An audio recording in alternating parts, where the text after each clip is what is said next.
Sir Radisson drugs విషయంలో చాలా మంది యాక్టర్స్, డైరెక్టర్స్ అందరూ బయటపడ్డారు. అయితే వాళ్ళకి సంబంధం ఉందా లేదా అని సెకండరీ. కానీ ఇప్పుడు ఒక ట్విస్ట్ ఏంటంటే జైలు నుంచే అన్నీ సరఫరా అవుతున్నాయి, డ్రగ్స్ కానీ కొకేన్ కానీ అన్నీ. సో దీన్ని ఎలా చూడొచ్చు అంటారు? అదేదో అన్నట్టుగా తీగలాగితే డొంక అంతా కదిలింది అన్నట్టుగా ఇక్కడ రాడిసన్లో ఒక 1200, 1204, 1204 అండ్ 1200 2 రూముల్లో వివేకానంద అనే అతను, గజ్జల వివేకానంద అలియాస్ వివేక్ అంటారు అతన్ని. సో అతను పార్టీలు నడుపుతున్నారు. దాదాపు 75 మంది మొన్న పార్టీకి అటెండ్ అయ్యారు. సో అందులో ఇప్పుడు 9 మందిని అరెస్ట్ చేశారు. ఇంకా అరెస్ట్ చేయాల్సి ఉంది. సరే, దాంట్లో రకరకాల ట్విస్టులు ఉన్నాయి. సో వీళ్ళు ఏం చేశారంటే ఆ సరఫరా చేసే అబ్బాస్ అలీని పట్టుకున్నారు. అబ్బాస్ అలీకి ఎవరు చేశారు ఏందన్నప్పుడు ఇంకొక పేరు రంగంలోకి వచ్చింది. ఈలోగా పంజాగుట్ట పోలీసులు తర్వాత టిఎస్ న్యాబ్ కలిసి చేసిన జాయింట్ ఆపరేషన్లో 8 కోట్ల విలువైన డ్రగ్స్ దొరికాయి. దీనికి కూడా లింక్ ఉందని తెలిసింది. దీంతో అతన్ని పట్టుకొని విచారిస్తే గోవాలో ఒక పేరు బయటకు వచ్చింది. ఆ గోవాలో ఉన్న అతని పేరు ఏంటంటే ఇవులా ఉడోకా స్టాన్లీ. ఇతను నైజీరియన్. గోవాలో ఒక బట్టల షాప్ నడుపుతాడు. ఇతను బిజినెస్ వీసా మీద ఇండియాకి వచ్చాడు. గోవాలో మామూలుగా అయితే బట్టల షాప్ కోసమే వచ్చాడు. బట్టలను తెప్పించుకొని అక్కడ షాప్ పెట్టుకున్నాడు. అయితే అతనికి మెల్లగా ఈ డ్రగ్ ఫెల్లర్స్తో సంబంధాలు వచ్చింది. ఎందుకంటే ఈ డ్రగ్ బిజినెస్ దందాలో నైజీరియన్స్ బాగా యాక్టివ్గా ఉంటారు ముందు నుంచి కూడా. సో అతనికి కూడా కాంటాక్ట్స్ వచ్చాయి. ఆ కాంటాక్ట్లో అతనికి ఓక్రా ముఠా పరిచయం అయింది. ఓక్రా అనే అతను జైల్లో ఉన్నాడు. ఎక్కడంటే కొల్వాలే జైలు అంటారు. కొల్వాలే జైలు అనేది గోవాలో చాలా పాపులర్ జైలు. ఇందులో మామూలుగా కెపాసిటీ 624 మందికి కెపాసిటీ ఉంటే ఓవర్ క్రౌడ్ 681 మంది ఉన్నారు ఇప్పుడు ఆ జైల్లో. సో ఇప్పుడు ఏంటంటే ఈ స్టాన్లీని వీళ్ళు పట్టుకోగలిగారు. ఈ స్టాన్లీని విచారిస్తే అనేక విషయాలు బయటకు వచ్చాయి. ఇతను ఏంటంటే ఈ బట్టల షాప్ ద్వారా ఇతను ఏం చేసేవాడంటే Netherlands, UK, south Africa, America ఇలాంటి అనేక దేశాల నుంచి బట్టల బ్యాగ్స్లో డ్రగ్స్ని సరఫరా చేసుకోవడం అనేది ఇతను చేస్తుండేవాడు. అయితే ఇతను గత కొంతకాలంగా జైల్లో ఉన్నాడు. జైల్లో ఉండేసరికి ఇతనికి ఆ కాంటాక్ట్స్ అంతా పోయినాక మళ్ళీ బయటకు వచ్చాడు. బయటకు వచ్చినాక ఈ ఓక్రాని పట్టుకున్నాడు ఇతను. ఈ ఓక్రా కూడా జైల్లోనే ఉన్నాడు. సో ఓక్రా ఏం చేయడం మొదలుపెట్టాడంటే జైల్లో నుంచే సెల్ ఫోన్ ఆపరేట్ చేయడం మొదలుపెట్టాడు. సెల్ ఫోన్ ఆపరేట్ చేసి ఫోన్ల ద్వారా అతను యూరప్, తర్వాత ఈ సౌత్ ఆఫ్రికా ఇక్కడంతా ఉంది. అక్కడ నుంచి స్టాన్లీకి పంపించడం మొదలుపెట్టాడు. నిజానికి ఓక్రాకి ఇతనికి మధ్య కూడా ఇంకొక అతను ఉన్నాడు అనమాట. ఎవరికి? స్టాన్లీకి. సో ఇప్పుడు వీళ్ళు ఓక్రాని పట్టుకోవాలని వీళ్ళు ట్రై చేస్తారు. అంటే జైల్లో ఉన్నాడు కానీ పర్మిషన్లు అవి తీసుకోవాలి కదా. గోవా పోలీసులతో మాట్లాడి వీళ్ళు పర్మిషన్ తీసుకున్నారు, మన టిఎస్ న్యాబ్ వాళ్ళు. సో గోవా పోలీసులు సడన్గా జైలు అధికారులతో ముందుగా ఇన్ఫామ్ చేయకుండా సడన్గా రైడ్ చేశారు. ఎందుకంటే ఈ మధ్యనే ఒక జైలు గార్డు కూడా డ్రగ్తో పట్టుబట్టాడు గోవాలోనే. ఈ కొల్వాలో జైల్లోనే డ్రగ్ బ్యాగ్తో పట్టుబడ్డాడు. అంటే గార్డులే వీళ్ళకి హెల్ప్ చేస్తున్నారు.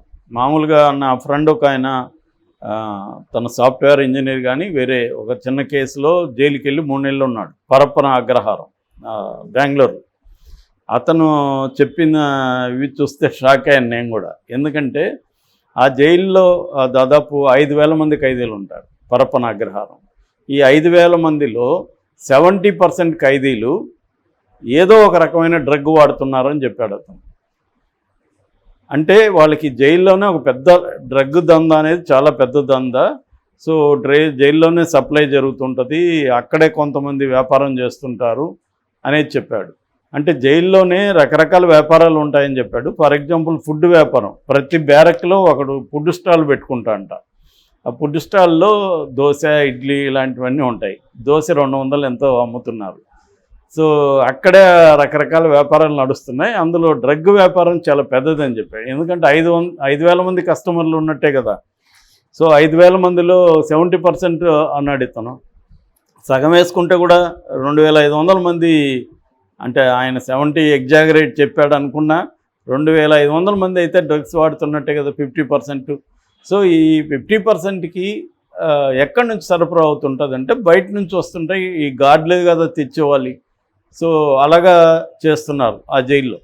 అట్లాగే గోవా అనేది ఇంకా అక్కడ చాలా రకాల ఫ్రీడమ్స్ ఉంటాయి కాబట్టి గోవా నుంచి కూడా బాగా వెళ్తుంది. సో అలాగా ఈ ఓక్రా ఏం చేస్తున్నాడంటే 16 ఫోన్లు మెయింటైన్ చేస్తున్నాడు అతని టీము.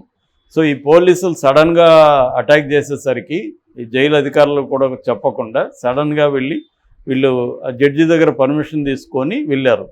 అట్లాగే మన వాళ్ళు కూడా టీఎస్ న్యాబ్ వాళ్ళు కూడా ఇక్కడ కోర్టు ద్వారానే వెళ్ళారు. కోర్టు పర్మిషన్ తీసుకొని గోవాకి వెళ్ళారు.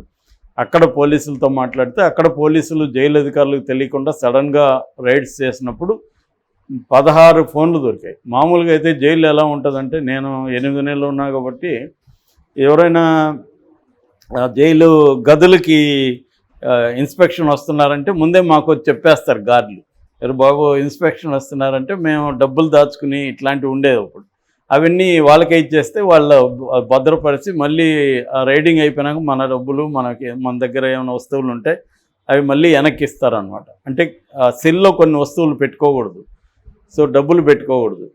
మామూలుగా అయితే సిగరెట్లు బీడీలు కూడా అక్కడ పెట్టుకోకూడదు, అలో చేయరు. కానీ ఇవన్నీ పెట్టుకొని ఉంటారనమాట. ఇక్కడైతే డ్రగ్స్ కూడా, నేనున్నప్పుడు డ్రగ్స్ అయితే ఏం లేవు. ఇప్పుడు అనేక జైళ్ళల్లో డ్రగ్స్ కూడా వచ్చేసాయి అన్నమాట. ఇలాగా జరుగుతుంది అనమాట. అందుకని పోలీసులు ఏం చేశారంటే ఖైదీలకు చెప్పకుండా సడన్గా అటాక్ చేశారు. సడన్గా అటాక్ చేసినప్పుడు వీళ్ళ టీం దగ్గర ఓక్రా అండ్ బ్యాచ్ దగ్గర 16 సెల్ ఫోన్లు దొరికాయి. ఇప్పుడు అవన్నీ తీసుకున్నారు. అందులో విస్తుపోయే నిజాలంతా ఉన్నాయి. దేశవ్యాప్తంగా కాంటాక్ట్స్ ఉన్నాయి అతనికి. దేశవ్యాప్తంగా అనేక చోట్ల ఇతను సప్లై చేస్తున్నాడు. అతని నెట్వర్క్ ఏ స్థాయిలో ఉందంటే, హైదరాబాదులో ఎవరైనా అతన్ని కాంటాక్ట్ చేయగలిగితే వితిన్ 45 మినిట్స్లో, మనం కాల్ చేయగానే 45 మినిట్స్లో మనకు డ్రగ్ అందుతుంది. హైదరాబాద్లో శ్రీనగర్ కాలనీ అనుకుంటే శ్రీనగర్ కాలనీలకి మనం ఫోన్ చేసిన 45 నిమిషాల్లో డ్రగ్ మనకు కావాల్సింది అందుతుందంట. అంత నెట్వర్క్ ఉందన్నమాట.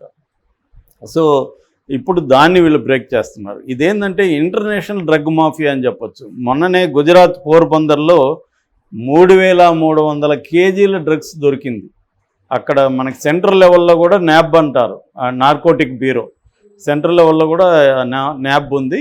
ఆ న్యాబ్ ప్లస్ కోస్ట్ గార్డ్స్ అంటారు, నేవీకి సంబంధించిన కోస్ట్ గార్డ్స్, ఈ 2 టీములు ఒక నౌక మీద దృష్టి పెట్టి ఆ నౌకని అటాక్ చేస్తే, ఆ నౌక పాకిస్తాన్ నౌక అంట.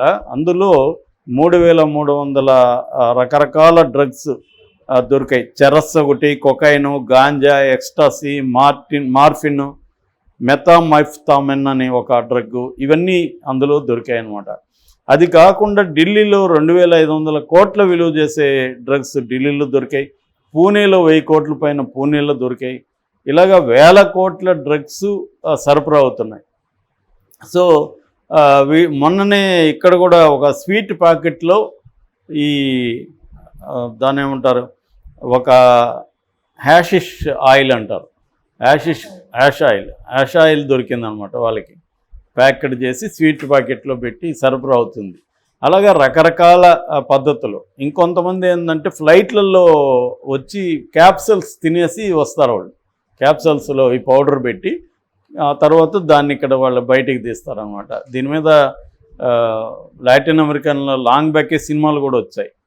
మెరియా అనే సినిమా ఉంటుంది, అదే పూర్తి పేరు గుర్తులేదు కానీ అందులో ఒక అమ్మాయి డబ్బుల కోసం, తను ప్రెగ్నెంట్ యాక్చువల్గా అయినా తన దగ్గర తను పేదరికంలో ఉంటాడు, డబ్బుల కోసం ఈ లాటిన్ అమెరికా నుంచి అమెరికాకి ఫ్లైట్లో ఈ క్యాప్సల్స్ మింగేసి వెళ్తుంది. అక్కడ వాళ్ళు దాన్ని సర్జరీ చేసి తీస్తారనమాట. ఇలాంటి ఇవి వరల్డ్ వైడ్ జరుగుతున్నాయి. ఇప్పుడు ఇండియాలో కూడా ఈ స్థాయి పెద్ద స్థాయిలో జరుగుతుంది. సో ఇప్పుడు తెలంగాణ నార్కోటిక్స్ బ్యూరో కొంతవరకు అయితే దీన్ని ఛేదిస్తూ ఉందని మనం అనుకోవచ్చు. ఎందుకంటే రేవంత్ రెడ్డి సీరియస్గా ఉన్నాడు, వాళ్ళకి ఫుల్గా పర్మిషన్ ఇచ్చాడు కాబట్టి.